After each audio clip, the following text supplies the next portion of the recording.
भगीरथ भालकेंनी विधानसभा निवडणुकीत शरद पवार गटाकडून उमेदवारीसाठी प्रयत्न केले. अखेर पंढरपूर मंगळवेढा मतदारसंघाची जागा काँग्रेसला गेली आणि काँग्रेसने भालकेंना उमेदवारी देऊ केली. दुसरीकडे पंढरपूरचे नेते अभिजित पाटलांनी पंढरपूर सोडून माढ्यातून शड्डू ठोकला. ते पुढे निवडून आले. भगीरथ यांचा निसटता पराभव झाला. स्थानिक स्वराज्य संस्थांच्या निवडणुका, नगर परिषदेच्या निवडणुका लवकर लागण्याची शक्यता आहे. यात पंढरपूरच्या राजकारणात आता काही बदल होऊ शकतात. यामध्ये काँग्रेस आणि राष्ट्रवादी शरद पवार गट एकत्रित महाविकास आघाडीत आहे.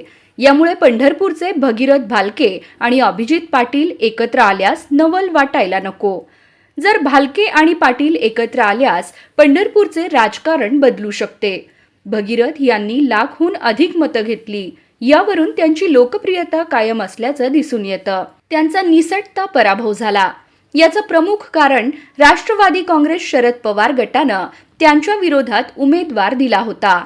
आता जर पवार गटाची साथ भालके गटाला अभिजित पाटलांच्या रूपानं मिळाल्यास भालके सुसाट निघू शकतात.